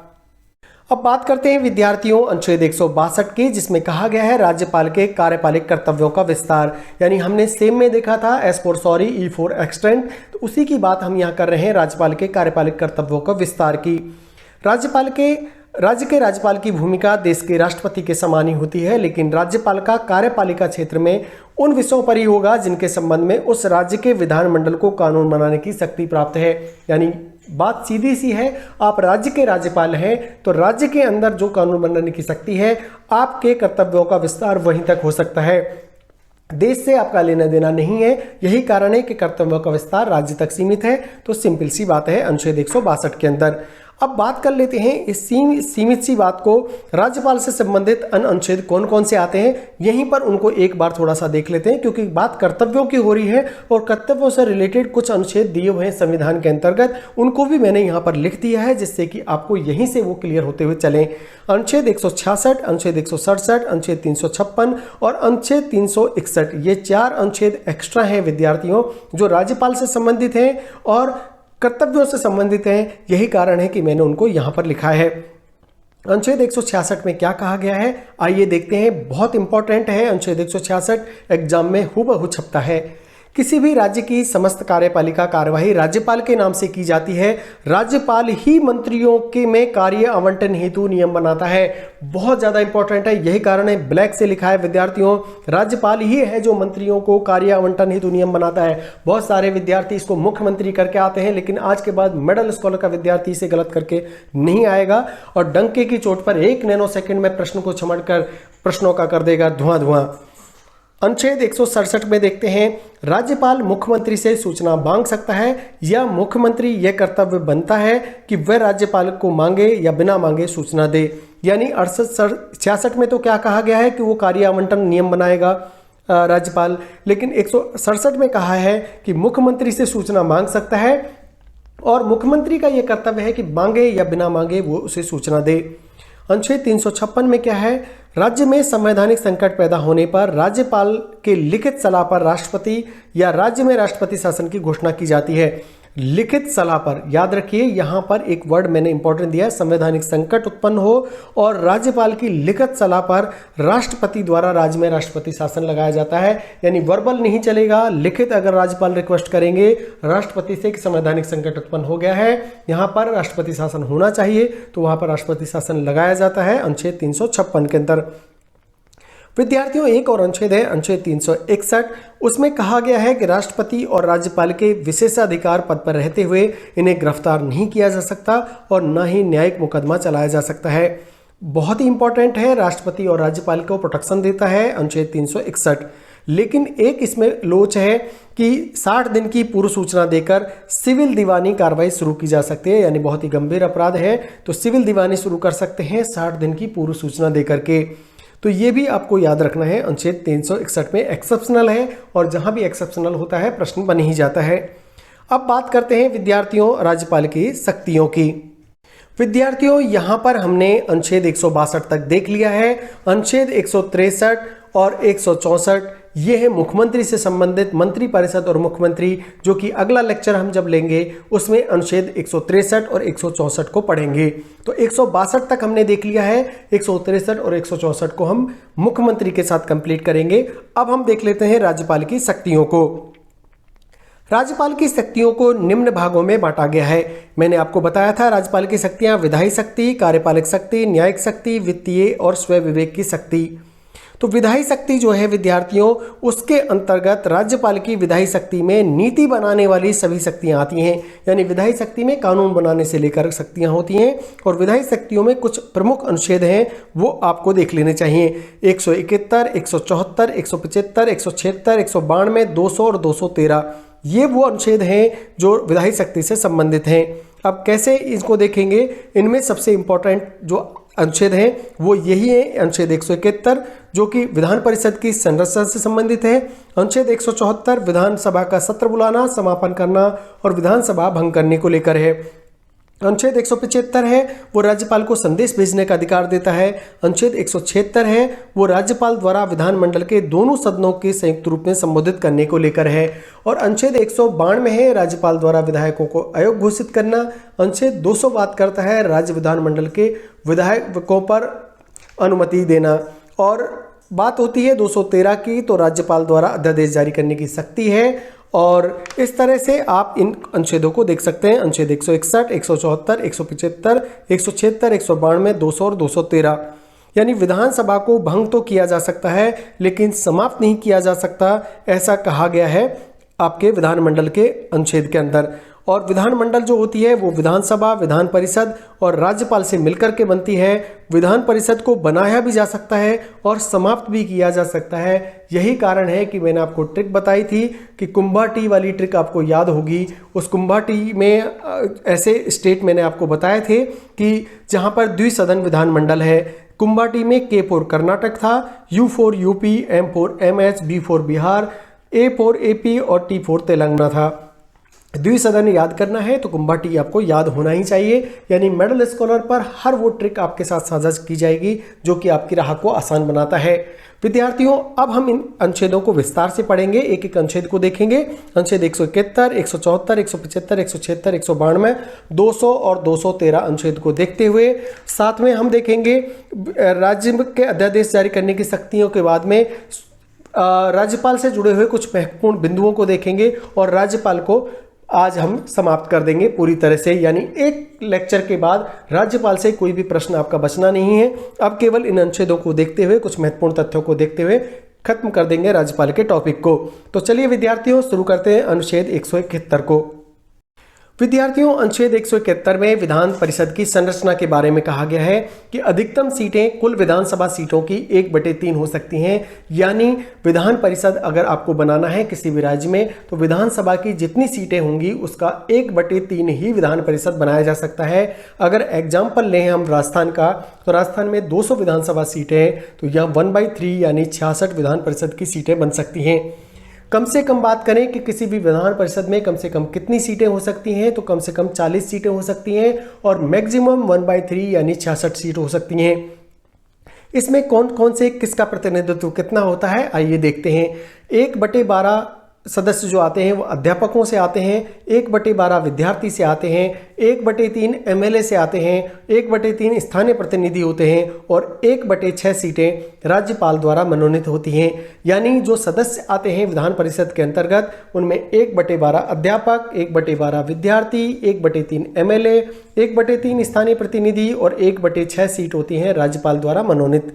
इस तरह राज्यपाल विधान परिषद उच्च सदन में 1/6 सदस्यों को 5 आधारों पर मनोनीत करता है। बहुत इंपॉर्टेंट है, इन्हें याद रखिएगा। अक्सर एग्जाम्स में आते हैं कि राज्यपाल आधार क्या होगा सदस्यों को मनोनीत करने का। चूंकि हम राज्यपाल पढ़ रहे हैं इसलिए ये इंपॉर्टेंट हो जाता है कि 1/6 सीटें विधान परिषद की, यानी कुंभाटी वाले स्टेट्स जो मैंने आपको बताए हैं उनमें विधान परिषद है और वहाँ का राज्यपाल किस आधार पर ये निर्णय लेता है कि उनको मनोनीत करना है। पहला आता है साहित्य, दूसरा विज्ञान, तीसरा कला, फिर है सहकारिता, समाज सेवा। इनके आधार पर वो निर्णय लेता है कि किसको मनोनीत करना है, किसको नहीं करना है। इसी प्रकार राष्ट्रपति राज्यसभा में 12 सदस्यों को मनोनीत कर सकता है। 4 आधार हैं, यानी राज्यपाल विधान परिषद में मनोनीत करता है, उसके कितने आधार हैं? 5 आधार हैं। याद रखिएगा विद्यार्थियों, कंफ्यूज मत होइएगा। साहित्य, विज्ञान, कला, सहकारिता और समाज सेवा, ये तो राज्यपाल को है आधार जिनके आधार पर वो मनोनीत करते हैं विधान परिषद में। राष्ट्रपति भी मनोनीत करता है राज्यसभा में 12 सदस्यों को, लेकिन आधार होते हैं 4, साहित्य, विज्ञान, कला और समाज सेवा। यानी वहां पर सहकारिता से जुड़े हुए मुद्दे पर राष्ट्रपति कोई भी राज्यसभा में सदस्य को मनोनीत नहीं करता है। आपसे पूछा जा सकता है कि ऐसा कौन सा आधार है जिसके आधार पर राष्ट्रपति राज्यसभा में सदस्य मनोनीत नहीं करता है, तो आपको बोलना है सहकारिता। या आपको पूछा जा सकता है कि ऐसा कौन सा आधार है जो कि राज्यपाल के पास तो है लेकिन राष्ट्रपति के पास नहीं है, जिससे वो सदस्यों को विधान परिषद में मनोनीत करता है, तो सहकारिता वो है जो राज्यपाल के पास है लेकिन राष्ट्रपति के पास नहीं है। तो आजकल के जो न्यू एजुकेशन पॉलिसी में ऐसे ही प्रश्न निकल कर आते हैं जो विद्यार्थी की समझ पर आधारित होते हैं। अनुच्छेद 80 है जो ये कहता है कि राष्ट्रपति के पास ये मनोनीत करने की शक्ति होती है और ये प्रावधान आयरलैंड से लिया गया है। मनोनीत करने का जो प्रावधान है राज्यसभा में वो आयरलैंड से लिया गया है, ये भी आपको याद रखना है। अब विद्यार्थियों बात करते हैं अनुच्छेद 174 की, जो जुड़ा हुआ है विधानसभा का सत्र बुलाना, समापन करना और विधानसभा को भंग करने से। आइए देखते हैं। अनुच्छेद 174 में विधानसभा का सत्र बुलाना, राज्यपाल के पास पावर है कि वो विधानसभा का सत्र बुला सकता है, लेकिन अध्यक्षता हमेशा विधानसभा का अध्यक्ष ही करता है। विधानसभा का सत्र बुलाने की पावर राज्यपाल के पास है, लेकिन अध्यक्षता कौन करता है? विधानसभा का अध्यक्ष। एक वर्ष में अधिकतम 3 सत्र हो सकते हैं, बजट सत्र, मानसून सत्र और शीतकालीन सत्र। विद्यार्थियों याद रखिएगा, ये प्रश्न मैंने बिल्कुल मेहनत से नोट्स बनाए हैं आपके लिए, एक एक प्रश्न को इसमें शामिल किया है। एक वर्ष में अधिकतम 3 सत्र हो सकते हैं, बजट सत्र, मानसून सत्र और शीतकालीन सत्र।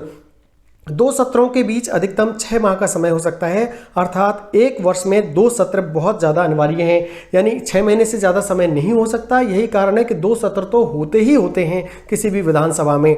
तो 3 सत्र हो सकते हैं, कौन कौन से? बजट सत्र, मानसून सत्र और शीतकालीन सत्र। यानी बजट सत्र होता ही होता है, मानसून सत्र और शीतकालीन सत्र में से केवल एक का होना जरूरी है, और तीनों सत्र होते हैं तो बहुत बढ़िया बात है।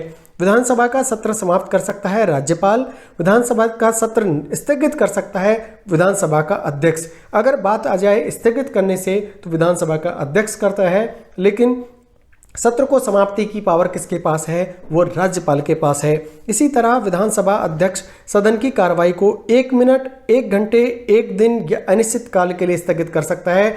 बहुत ज़्यादा इंपॉर्टेंट है और अक्सर एग्जाम में ऐसे प्रश्न आते हैं विद्यार्थियों कि विधानसभा का अध्यक्ष सदन की कार्रवाई को स्थगित कर सकता है, तो उसमें दिया होगा 1 मिनट, 1 घंटा, 1 दिन, अनिश्चित काल। तो इन अगर चारों में से एक दिया हुआ है तो आपको याद रखना है वही सही है, बाकी सब गलत होगा।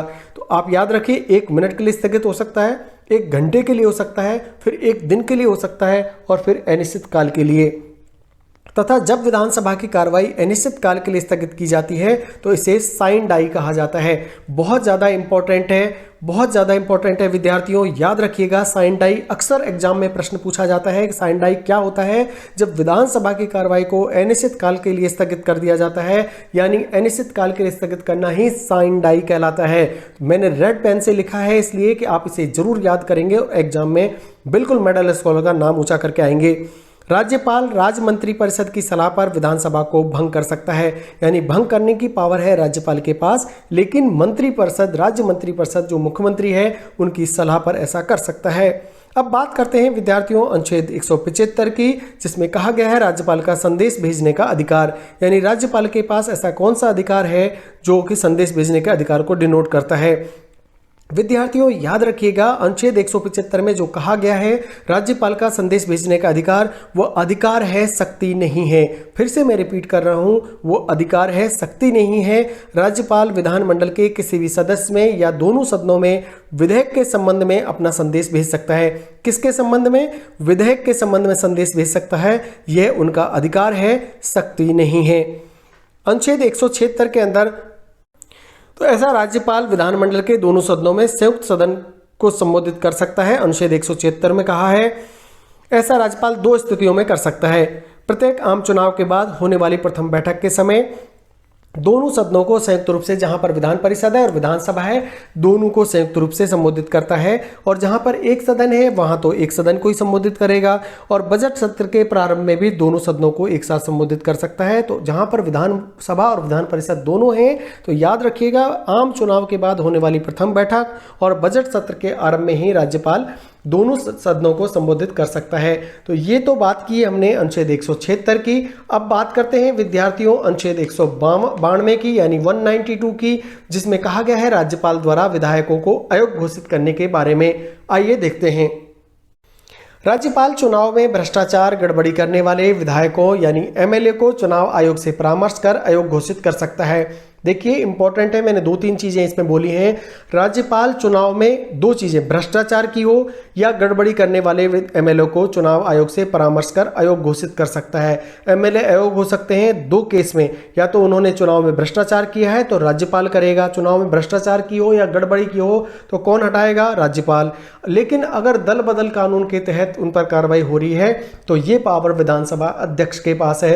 यही कारण है कि मैंने रेड पेन में नोट डाल दिया है, आशा है आपको क्लियर हो गया होगा। अब बात करते हैं अनुच्छेद 200 की। राज्य विधानमंडल के विधायकों पर अनुमति कैसे मिलती है? राज्य विधानमंडल के जो विधेयक हैं उन पर अनुमति देने से संबंधित है अनुच्छेद 200। जब विधेयक आता है तो 2 तरह का विधेयक होता है विद्यार्थियों, एक तो होता है सरकारी विधेयक और एक होता है गैर सरकारी विधेयक। सरकारी विधेयक वो होता है जो मंत्रियों द्वारा लाया जाता है और गैर सरकारी विधेयक वो होता है जो गैर मंत्रियों द्वारा लाया जाता है। तो यहाँ पर आपको क्लियर हो गया होगा कि सरकारी विधेयक और गैर सरकारी विधेयक में क्या अंतर है। सरकारी विधेयक मंत्रियों द्वारा, गैर सरकारी विधेयक गैर मंत्रियों द्वारा लाया गया।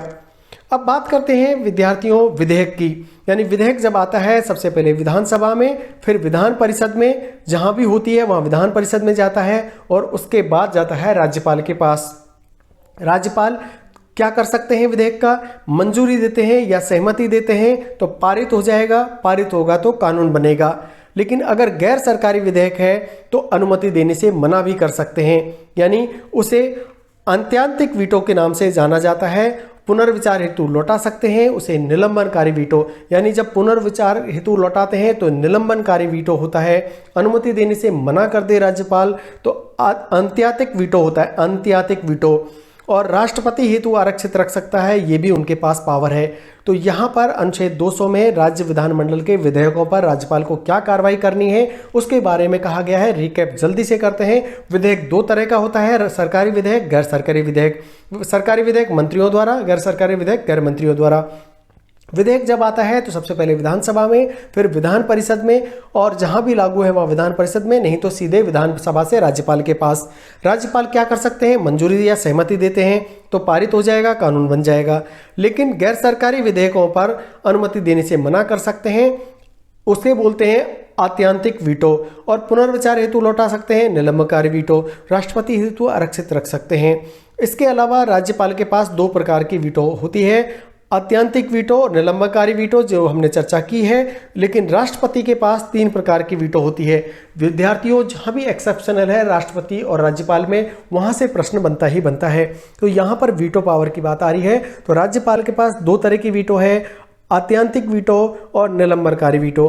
लेकिन राष्ट्रपति के पास तीन प्रकार की वीटो है, पॉकेट वीटो, आत्यांतिक वीटो और निलंबनकारी वीटो। यानी पॉकेट वीटो जो है राष्ट्रपति के पास एक्स्ट्रा होती है, जो भी जेबी निषेध जिसको कहा जाता है, राष्ट्रपति के पास है लेकिन राज्यपाल के पास नहीं है। अब विद्यार्थियों इंपॉर्टेंट है, याद रखिएगा कि ऐसी कौन सी वीटो पावर है जो राष्ट्रपति के पास है, राज्यपाल के पास नहीं। तो पॉकेट वीटो आप याद रखिएगा। राज्यपाल धन विधेयक को छोड़कर किसी भी विधेयक को पुनर्विचार हेतु लौटा सकता है, यानी धन विधेयक ऐसा है जो कि पुनर्विचार हेतु लौटाया नहीं जा सकता। तो याद रखिएगा ऐसा कौन सा विधेयक है जिसे राज्यपाल लौटा नहीं सकते? धन विधेयक। लेकिन विधानसभा यदि संशोधन सहित और पुनः भेजती है तो राज्यपाल को हस्ताक्षर करने ही होते हैं। परंतु ऐसे विधेयक जो कि लौटा दिए और पुनर्विचार करने के बाद यदि विधानसभा वापस भेजती है तो राज्यपाल को साइन करने ही होंगे, फिर लौटा नहीं सकते। राष्ट्रपति हेतु अगर आरक्षित रख रहे हैं तो ऐसी स्थिति में क्या होगा? वित्तीय आपात के समय या संपत्ति के समय ऐसा कर सकते हैं। ऐसा विधेयक जो हाई कोर्ट की शक्तियां कम करे उसे राष्ट्रपति के पास भेज सकते हैं, या ऐसा विधेयक जो नीति निर्देशक तत्वों का उल्लंघन करे उसे भी राष्ट्रपति हेतु आरक्षित कर सकते हैं, या ऐसा विधेयक जो संवैधानिक उपबंधों के विरुद्ध हो तो उसे भी राष्ट्रपति के लिए आरक्षित कर सकते हैं। राज्यपाल सामान्यतः गैर सरकारी विधेयकों पर आत्यांतिक वीटो का प्रयोग करता है, यानी हमेशा याद रखिएगा जो भी सरकारी विधेयक होते हैं उन पर लौटा नहीं सकते, अनुमति देने से मना नहीं करता है। लेकिन गैर सरकारी विधेयकों को आत्यांतिक वीटो की पावर के तहत वो यूज कर सकते हैं अपनी पावर को। अब बात करते हैं विद्यार्थी अनुच्छेद 213 की, जिसमें कहा गया है कि राज्यपाल द्वारा अध्यादेश जारी करने की शक्ति के बारे में। अध्यादेश क्या होता है? पहले सबसे पहले विद्यार्थियों जान लीजिए कि लीगल टर्म में अध्यादेश होता है विधि कानून का ही एक रूप होता है, यानी अध्यादेश जारी करना राज्यपाल की विधायी शक्ति है जो स्वयं विवेक से जारी न होकर राज्य मंत्री परिषद की सलाह से होते हैं। यानी जो भी अध्यादेश राज्यपाल देता है वो स्वयं विवेक की शक्ति के अंतर्गत नहीं आता है, राज्य मंत्री परिषद की सलाह से ही वो अध्यादेश जारी करते हैं। अध्यादेश निम्न परिस्थितियों में जारी किए जाते हैं। अब अध्यादेश ऐसी कौन सी परिस्थितियां हैं, यानी एक टाइप से ऑर्डर्स होते हैं, विधि कानून का ही रूप होता है, और कौन सी परिस्थितियों में अध्यादेश जारी होते हैं वो आइए देखते हैं। जब विधानमंडल के दोनों या एक सदन में सत्र ना चल रहा हो, यानी एक सत्र जहां भी विधानमंडल है, विधान परिषद और विधानसभा, तो वहां पर अगर एक सत्र नहीं चल रहा है किसी में तो राज्यपाल अपने हस्ताक्षर द्वारा एक आदेश जारी करते हैं, उसे अध्यादेश कहते हैं। अध्यादेश की अधिकतम अवधि 6 माह अर्थात 6 सप्ताह तक होती है, और 6 माह और 6 सप्ताह होती है। यानी अध्यादेश की जो अधिकतम अवधि है वो होती है 6 माह और 6 सप्ताह। बैठक शुरू होने के 6 सप्ताह के अध्यादेश पारित होना आवश्यक है, यानी जब भी बैठक शुरू होगी 6 सप्ताह के भीतर उसे पारित करना है, अन्यथा रद्द हो जाएगा। और 6 सप्ताह की गणना के बाद वाले सदन की बैठक से की जाती है। यानी जो भी, जैसे जहाँ भी विधानसभा भी है, विधान परिषद भी है, तो विधान परिषद की अगर बैठक बाद में हो रही है तो वहाँ से 6 सप्ताह की गणना की जाएगी। यदि राज्यपाल अध्यादेश वापस ले ले तो वो रद्द हो जाता है। राज्यपाल राज्य सूची और समवर्ती सूची के विषयों पर ही अध्यादेश जारी कर सकते हैं, ये हमने पहले भी आपको बताया है। डीसी बंधुआवाद का संबंध किससे है? अध्यादेश जारी करने से है। ये कई बार एग्जाम्स में आया हुआ प्रश्न है। अध्यादेश लोकतांत्रिक प्रक्रिया के विरुद्ध है, ऐसा कहा गया है। डीसी बंधुआवाद के जो केस था उसमें कहा गया है कि अध्यादेश जो होते हैं वो लोकतांत्रिक प्रक्रिया के विरुद्ध होते हैं और ऐसा अध्यादेश जारी करने से रिलेटेड, अब पूछे डीसी बंधुआवाद का संबंध किससे है तो अध्यादेश जारी करने से है। अब बात करते हैं विद्यार्थियों अनुच्छेद 353 को, जो अभी समाप्त कर दिया गया है। 104वें संशोधन 2019 के द्वारा अनुच्छेद 333 को राज्यपाल एक एंग्लो इंडियन और अनुच्छेद 331 में राष्ट्रपति 2 एंग्लो इंडियन को सदस्यों को मनोनीत करते थे। अनुच्छेद 333 में वो अभी एंग्लो इंडियन का चैप्टर समाप्त हो गया है, अब उसे हम नहीं पढ़ेंगे। अब बात करते हैं, ये तो हो गई विद्यार्थियों विधायी शक्ति के बारे में। अब राज्यपाल की शक्ति है दूसरी, वो है कार्यपालिक शक्ति। आइए देखते हैं कि कौन कौन सी कार्यपालिक शक्ति राज्यपाल के पास होती है। संविधान के अनुसार राज्य की समस्त कार्यपालिक शक्ति राज्यपाल में निहित होगी। राज्यपाल की कार्यपालिक शक्तियां राज्य सूची के विषयों तक सीमित होती हैं। यानी अनुच्छेद 166, 67 और 356 राज्यपाल की कार्यपालिक शक्तियों के बारे में आते हैं। अनुच्छेद 166 में मंत्रियों के कार्य आवंटन हेतु नियम बनाने के लेकर है। अनुच्छेद 167 मुख्यमंत्री द्वारा राज्यपाल को सूचना देने से संबंधित है और अनुच्छेद 356 संवैधानिक संकट होने पर राज्य में राष्ट्रपति शासन की घोषणा से संबंधित है। ये तीनों अनुच्छेद हम पहले भी देख चुके हैं राज्यपाल से संबंधित अनुच्छेदों के अंदर। जो 162 अनुच्छेद जब हमने पढ़ा था उस समय भी हमने इनका आपको बताया था कि ये 3 अनुच्छेद हैं जो कार्यकारी शक्तियों से संबंधित है। और आइए फिर से एक बार इसको देख लेते हैं। अनुच्छेद 166 है मंत्रियों के कार्य आवंटन और अनुच्छेद 167 है मुख्यमंत्री द्वारा राज्यपाल को सूचना देना। अनुच्छेद 356 है संवैधानिक संकट होने पर राज्य में राष्ट्रपति शासन की घोषणा करना। विद्यार्थियों, राज्यपाल निम्न नियुक्तियों को करता है। किस किस की नियुक्ति करता है आइए देखते हैं। मुख्यमंत्री की नियुक्ति अनुच्छेद 164 में करता है। राज्य मंत्री परिषद की नियुक्ति अनुच्छेद 164, मुख्यमंत्री और राज्य मंत्री परिषद ये अनुच्छेद 164 में ही आता है। महाधिवक्ता की नियुक्ति भी करता है विद्यार्थियों अनुच्छेद 165 में। आरपीएससी के अध्यक्ष और सदस्यों की नियुक्ति अनुच्छेद 316 में करता है। बहुत इंपॉर्टेंट है क्योंकि अभी विवाद चल रहा है राजस्थान में, बहुत सारे केसेज हैं मेंबर्स के ऊपर, तो ये प्रश्न आपसे पूछा जा सकता है कि आरपीएससी के अध्यक्ष और सदस्यों की नियुक्ति संविधान के किस अनुच्छेद के तहत राज्यपाल करता है, तो अनुच्छेद 316 के तहत राज्यपाल करता है। कौन करता है ये भी पूछा जा सकता है, तो राज्यपाल करता है। राज्य चुनाव आयोग के अध्यक्ष की नियुक्ति भी राज्यपाल करता है और ऐसा कहा गया है अनुच्छेद 243 के अंतर्गत, 243 के और जेड ए के अंतर्गत। राज्य वित्त आयोग के अध्यक्षों की नियुक्ति भी राज्यपाल करता है अनुच्छेद 243 आई और वाई के अंतर्गत। जिला न्यायालय और अधीनस्थ न्यायालय के न्यायाधीशों की नियुक्ति भी राज्यपाल करता है। साथ ही राज्य के सरकारी विश्वविद्यालयों के कुलपतियों की नियुक्ति भी राज्यपाल करता है और राज्यपाल स्वयं कुलाधिपति होता है। याद रखिएगा, राज्यपाल कुलाधिपति होता है, कुलपति नहीं होता है। बहुत सारे विद्यार्थी कंफ्यूज करते हैं, ऐसी गलती मिडिल स्कॉलर का विद्यार्थी नहीं करेगा। लोकायुक्त की नियुक्ति भी राज्यपाल करता है। राज्य सूचना आयोग के अध्यक्ष और सदस्यों की नियुक्ति भी करता है। राज्य मानवाधिकार आयोग के अध्यक्ष और सदस्यों की नियुक्ति भी राज्यपाल करता है। राज्य बाल अधिकार संरक्षण आयोग के अध्यक्ष और सदस्यों की नियुक्ति भी राज्यपाल करता है। मुख्यमंत्री, राज्य मंत्री परिषद और महाधिवक्ता को नियुक्त तो राज्यपाल करते हैं लेकिन हटाते भी राज्यपाल हैं। अतः मुख्यमंत्री, राज्य मंत्री परिषद, महाधिवक्ता ये 3 चीज़ ऐसी हैं जिनकी नियुक्ति राज्यपाल करते हैं और हटाते राज्यपाल हैं। अतः राज्यपाल के प्रसाद पर्यंत या इच्छा पर्यंत कार्य करते हैं कौन कौन? मुख्यमंत्री, राज्य मंत्री परिषद और महाधिवक्ता। ये 3 ऐसे पद हैं जो राज्यपाल नियुक्ति करते हैं और हटाते भी राज्यपाल हैं। राज्यपाल राजस्थान रेड क्रॉस सोसाइटी और पश्चिमी क्षेत्र सांस्कृतिक केंद्र के अध्यक्ष होते हैं। बहुत ज़्यादा इंपॉर्टेंट है, बहुत बार राजस्थान के एग्जाम्स में प्रश्न पूछा गया है कि राजस्थान रेड क्रॉस सोसाइटी के अध्यक्ष कौन होते हैं? राज्यपाल। पश्चिमी क्षेत्र सांस्कृतिक केंद्र के अध्यक्ष कौन होते हैं? राज्यपाल। तो ये 2 प्रश्न अक्सर एग्जाम में रिपीट होते हैं, इंपॉर्टेंट है। मिडिल स्कॉलर का विद्यार्थी इन्हें याद करेगा और इनको गलत करके नहीं आएगा।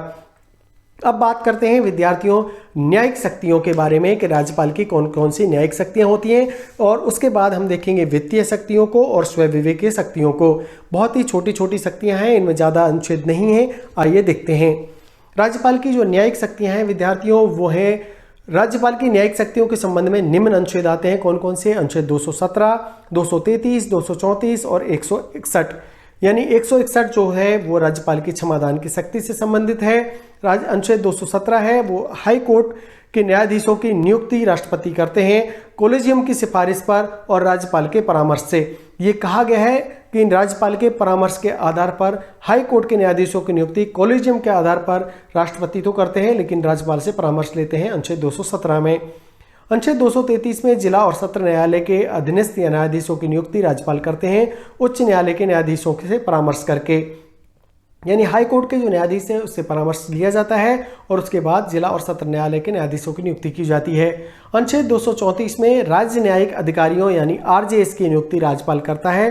अनुच्छेद 161 मैंने आपको बता ही दिया, क्षमादान की शक्ति। विद्यार्थियों देखते हैं वित्तीय शक्तियों को। राज्यपाल की वित्तीय शक्तियां से संबंधित जो अनुच्छेद हैं वो 202, 198, 243I एंड 243Y के अंतर्गत वित्तीय शक्तियों का प्रावधान है। अनुच्छेद 198 है धन विधेयक संबंधित है। राज्यपाल की पूर्व अनुमति से सर्वप्रथम राज्य विधानसभा में रखा जाता है। धन विधेयक पर पूर्व अनुमति लेते हैं राज्यपाल से, वो अनुच्छेद 198 में कहा गया है। बहुत बार है, आरपीएससी का फेवरेट क्वेश्चन है कि धन विधेयक को राज्यपाल की पूर्व अनुमति से विधानसभा में रखा जाता है। कौन से अनुच्छेद में कहा गया है? अनुच्छेद 198।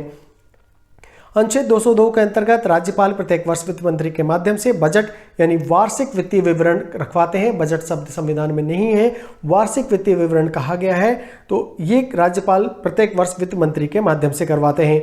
अनुच्छेद 243I और Y में राज्यपाल प्रत्येक 5 वर्ष के उपरांत राज्य वित्त आयोग का गठन करता है और 243I पंचायती राज से संबंधित है। 243Y नगर पालिकाओं के लिए जो 5 वर्ष के उपरांत वित्त आयोग का गठन होता है, उसमें 243Y नगर पालिका और 243I पंचायती राज है। राज्य की आकस्मिक निधि पर राज्यपाल का नियंत्रण होता है। बहुत इंपॉर्टेंट है, किसी भी राज्य की जो आकस्मिक निधि है उस पर किसका नियंत्रण होता है? बहुत सारे विद्यार्थी मुख्यमंत्री करते हैं लेकिन नहीं, राज्यपाल का नियंत्रण होता है। अब बात करते हैं अंतिम शक्ति यानी स्व विवेक की शक्ति की। विद्यार्थियों, स्व विवेक की शक्ति 2 प्रकार की होती है, परिस्थितिजन्य और संवैधानिक। मैंने आपको पहले भी बताया है कि राज्यपाल किसी विधेयक को राष्ट्रपति हेतु आरक्षित रख सकता है, अनुच्छेद 200 में कहा है। और उसमें हमने चर्चा की थी कि वित्तीय आपात समय में या ऐसा विधेयक जो हाईकोर्ट की शक्तियों को कम करे, ऐसा विधेयक जो नीति निर्देशक तत्वों के उल्लंघन करे या ऐसा विधेयक जो संवैधानिक उपबंधों के विरुद्ध हो, उसे वो राष्ट्रपति के लिए आरक्षित कर सकते हैं। राज्यपाल द्वारा संवैधानिक तंत्र विफल होने पर राष्ट्रपति शासन की सिफारिश की जाती है, वो अनुच्छेद 356 में है। राज्यपाल मुख्यमंत्री से सूचना मांग सकता है, अनुच्छेद 167 है। और राज्यपाल विधानसभा को भंग कर सकता है, ये भी स्व विवेक की शक्ति के अंतर्गत आता है। विद्यार्थियों, हम अपने लेक्चर के अंतिम पड़ाव में पहुंच चुके हैं। आशा है आपको अब राज्यपाल से संबंधित कोई भी प्रश्न आपका गलत नहीं होगा। बहुत थ्योरेटिकली की नोट्स के साथ मैंने राज्यपाल को पढ़ाया है और अब बनते हैं जुड़े हुए महत्वपूर्ण प्रश्न जो कि एग्जाम में हुबहू छपने वाले हैं। भारत के किसी भी राज्य की प्रथम महिला राज्यपाल कौन सी हैं? तो आप पूछा जाता है अधिकतर प्रश्न, तो यूपी राज्य की सरोजिनी नायडू। इनकी जयंती 13 फरवरी को राष्ट्रीय महिला दिवस पर मनाई जाती है। इन्होंने कहा था राज्यपाल सोने के पिंजरे में बंद एक चिड़िया के समान है। ऐसा किसने कहा था? तो सरोजिनी नायडू ने कहा था। यहाँ से 2-3 प्रश्न अक्सर एग्जाम में आते हैं। पहला प्रश्न यही पूछा जाता है कि भारत के किसी भी राज्य की प्रथम महिला राज्यपाल कौन है? तो सरोजिनी नायडू। कहाँ की थी? यूपी राज्य की। और इनकी जयंती 13 फरवरी को राष्ट्रीय महिला दिवस मनाया जाता है। आपसे पूछा जा सकता है राष्ट्रीय महिला दिवस किसकी जयंती पर मनाया जाता है? सरोजिनी नायडू की जयंती पर। और किसने कहा था कि राज्यपाल सोने के पिंजरे में बंद एक चिड़िया के समान है? तो ये सरोजिनी नायडू ने कहा था। दूसरा प्रश्न बनता है यहाँ पर राजस्थान राज्य की प्रथम महिला राज्यपाल कौन सी हैं? तो प्रतिभा पाटिल है राजस्थान राज्य की प्रथम महिला राज्यपाल। राजस्थान में अब तक कितनी महिला राज्यपाल रह चुकी हैं? तो आपको बता दूं 3 महिला राज्यपाल रह चुकी हैं। पहली थी प्रतिभा पाटिल जो राज्यपाल और राष्ट्रपति दोनों रही हैं। और अगर आपसे पूछा जाए कि ऐसी कौन सी महिला राज्यपाल है जो राज्यपाल भी रह चुकी, राष्ट्रपति भी रह चुकी, तो प्रतिभा पाटिल पहली है, अभी तक और कोई नहीं है। प्रभा राव है, पद पर रहते हुए मृत्यु हुई है, ये दूसरी रही हैं। और मार्गरेट अल्वा ये तीसरी महिला राज्यपाल राजस्थान की रही हैं। तो राजस्थान के राज्यपाल से संबंधित प्रश्न अगर आता है महिला राज्यपाल का, तो प्रथम है प्रतिभा पाटिल जो राज्यपाल राष्ट्रपति भी रही हैं। प्रभा राव है, इनकी स्पेशलिटी है कि पद पर रहते हुए मृत्यु हुई थी इनकी। और मार्गरेट अल्वा भी रही तीसरे। अब अलग एक फैक्ट बनता है विद्यार्थियों, वह है राजस्थान के कितने राज्यपाल जिनका पद पर रहते हुए निधन हुआ। तो 4 ऐसे राज्यपाल रहे जिनका पद पर रहते हुए निधन हुआ। पहले थे दरबारा सिंह जिनका 1998 में सबसे पहले राज्यपाल ये पद पर रहते हुए मृत्यु को प्राप्त हुए, और निर्मल चंद्र जैन 2003 में, शैलेंद्र कुमार सिंह 2009 में और प्रभा राव 2010 में एकमात्र महिला राज्यपाल हैं जिनकी पद पर रहते हुए मृत्यु हुई। राजस्थान के ऐसे राज्यपाल जो लोकसभा अध्यक्ष भी रहे वो है बलिराम भगत। आजकल ऐसे प्रश्नों का ही ट्रेंड है कि आपसे ऐसे प्रश्न ही पूछे जाते हैं। यही कारण है कि मैं की नोट्स में ऐसे प्रश्नों को लेकर के आया हूँ। राजस्थान के ऐसे राज्यपाल जो लोकसभा के अध्यक्ष भी रहे, आपको लिखना है बलराम भगत। राजस्थान के ऐसे राज्यपाल जो राष्ट्रपति भी बने वो हैं प्रतिभा पाटिल। राजस्थान के ऐसे राज्यपाल जो हिंदुस्तान एरोनॉटिक्स लिमिटेड यानी HAL के अध्यक्ष भी थे वो थे OP मेहरा। राजस्थान के ऐसे राज्यपाल जो RPSC के सदस्य भी रहे वो थे रघुकुल तिलक। राजस्थान के ऐसे राज्यपाल जिन्होंने पद से त्यागपत्र दिया वो थे मदन लाल खुराला और प्रतिभा पाटिल। सबसे ज़्यादा कार्यकाल वाले राज्यपाल कौन है? गुरमुख निहाल सिंह। न्यूनतम कार्यकाल वाले राज्यपाल हैं TV राजेश्वर। राजस्थान के ऐसे राज्यपाल जिन्हें अपने पद से बर्खास्त किया गया वो थे रघुकुल तिलक। राजस्थान में कब कब राष्ट्रपति शासन रहा पूछा जा सकता है आपसे। 1967 में, 1977 में, 1980 में और 1992 में।